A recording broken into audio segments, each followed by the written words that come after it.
as some of you know, especially if you talked to me at the event, I went to YCS Pasadena this past weekend. It was a blast. You know, I've never been to California. That's the furthest I've ever traveled to go to a YCS. Before that, I mean, I've been to Florida and I've been to Texas, but California is way over there. And it's also cool because I went from like snowy weather in Michigan to beautiful 70-degree weather where it's like I don't have to wear a hoodie, I don't have to wear a coat.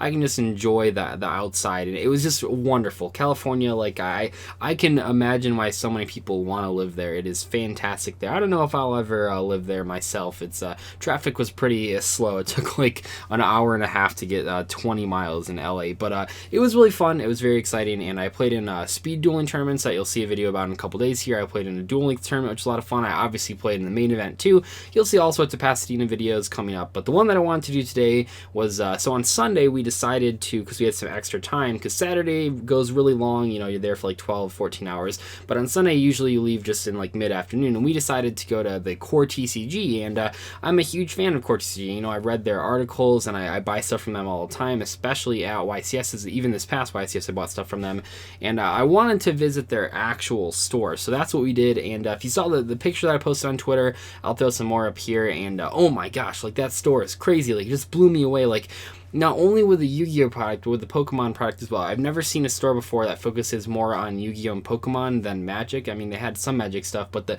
Yu-Gi-Oh selection was just insane. They had so many products, old and new, products that I'd opened as a kid and completely forgot about. And the only reason that I didn't buy more was because like I flew there, I didn't drive there, so I had limited space. I only could fit so much in my suitcase, and I bought a couple special editions. You'll see in today's video, we're taking a look at these Force of the Breaker special editions, and these are over 10 years old. These came out in 2007, and special editions from this time period are pretty weird, and when you compare them to modern day special editions, which I know not everyone is really into, but modern day special editions, they're pretty good. I mean, you pay like $10 and you get not only the packs at a discounted rate, obviously you're not guaranteed to pull anything, but you get the packs at a discounted rate, more or less so than just getting them for $12 for 3 packs or whatever. But then also you get multiple promo cards. You get 2 promo cards, some preview card. One of them is a preview card from the next set. One of them is usually a pretty sought after promo card. I mean, we've had stuff like Solemn Strike in the past. We've had all sorts of good cards, and these ones,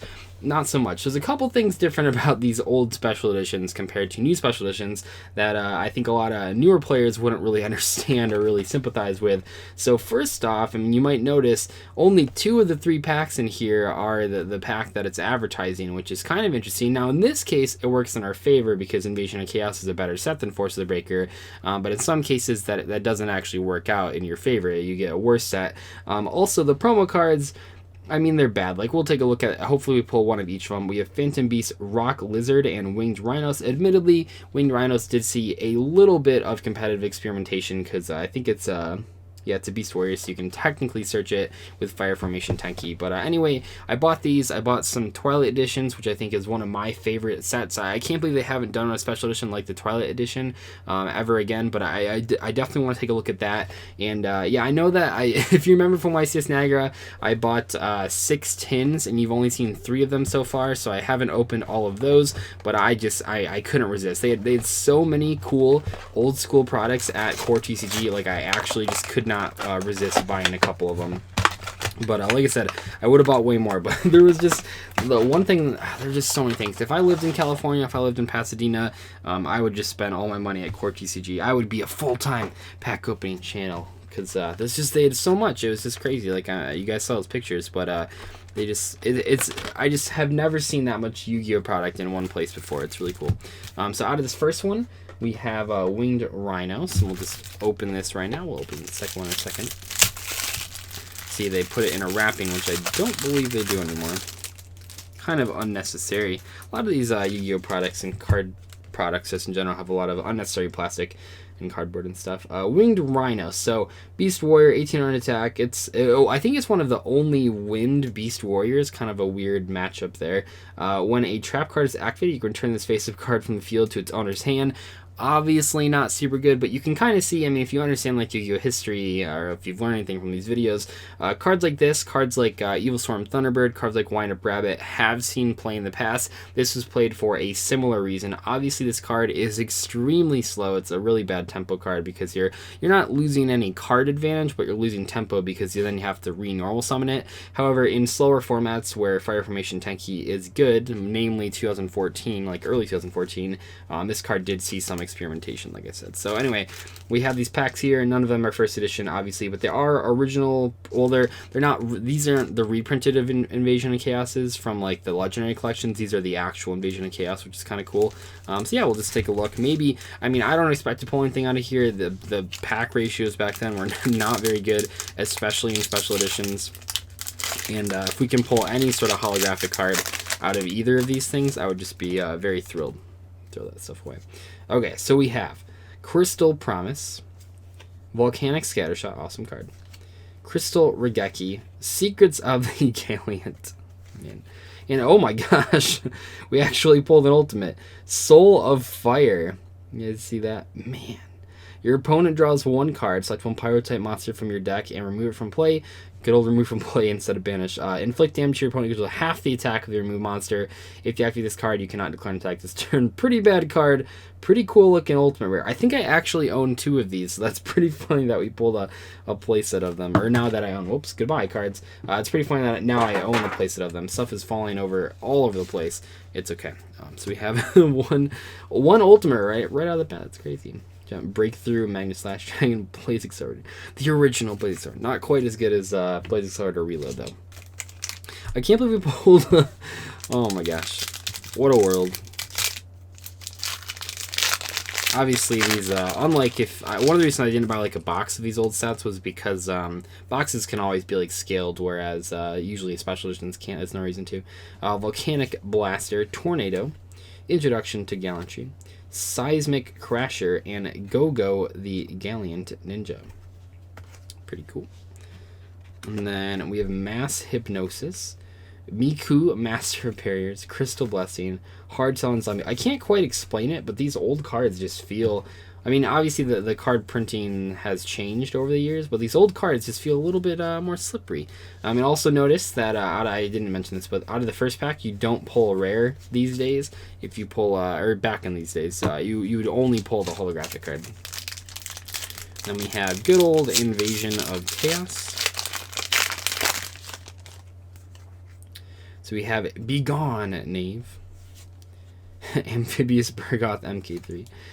Oh, I love this card. I can't pronounce its name at all, but I love this card a lot in 2003 format. Gale Lizard. And Berserk Gorilla. Nice. That was a good old school card. 2000 attack. One of the first 2000 attack monsters without a terrible drawback.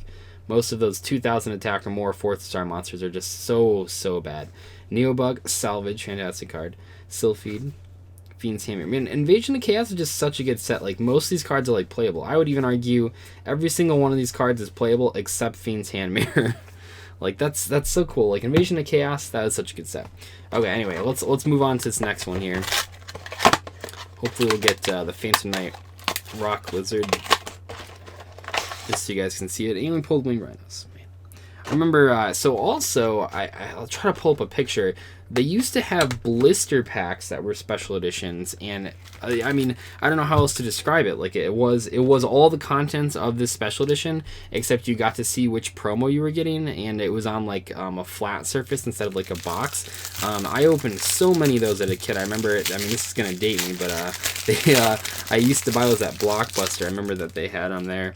I don't know why they had like blister pack special editions. It's very strange, but it was something that they did multiple times back then. You can see openings of those. I haven't ever picked one up for this channel. Ever, actually. There must be hard to come by.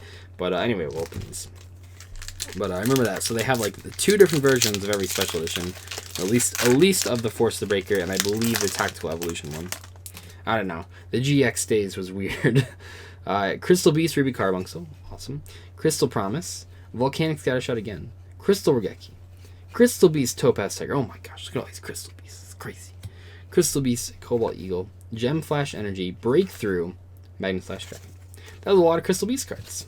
Nice. We almost have a playset of Volcanic Scattershot. Or we can actually resolve the effect. Almost. We just gotta pull one more. Alright. Secrets of the Gallant. Volcanic Blaster. Tornado. Introduction to Gallantry. And Warrior of Atlantis. I got a playset of oldies of these. They're so cool looking.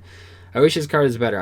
I like these cards that they release where they just discard them and you can search the field spell. It kind of was good in old school Yu-Gi-Oh! I mean, it didn't see like a ton of competitive play just because the field spells that they were searching were impactful enough, but it was cool. Instead of opening a hand of like 2 terraformings and a field spell, you actually had monsters that gained benefits from the field spell itself. Massive Gnosis, Kyaku, and Crystal Blessing. No Volcanic Scattershot playset. How sad. And the last pack, Invasion of Chaos. Yeah, this set was really good. Chaos Greed, the Thing in the Crater. Multiplication of Ants. Terra King Salmon that gains a benefit from Legendary Ocean. Normal summon 2600 monster. And we have Stray Lambs. Oh man, I should mention real quick on that Duel Links video that I did a couple days ago, where I said like cards I can't add to Duel Links. A lot of people said like, why don't you just make a scapegoat that summons just like 2 goat monsters? They already made it. It's called Stray Lambs.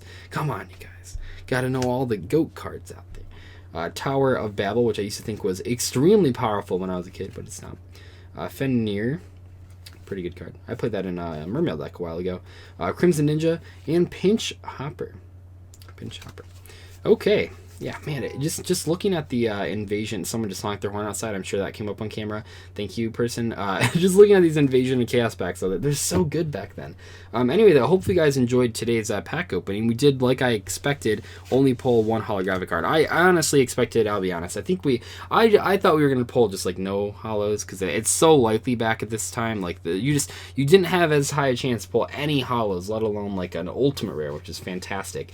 Anyway, though, hopefully you guys enjoyed this video. The next one is the Twilight Edition, which is one of the coolest sort of special edition items that I've ever seen. I remember it fondly. It gave an awesome promo card. It gave awesome reprinted sets. It was just fantastic. We'll take a look at that in a couple days, and also look forward to the speed dueling thing that I'm going to do, as well as the Duel Links tournament report, as well as the normal tournament report. We got lots of stuff from YCS Pasadena, lots of videos this week, and obviously Thanksgiving as well. But thank you guys so much for watching. I'll see you later. Goodbye.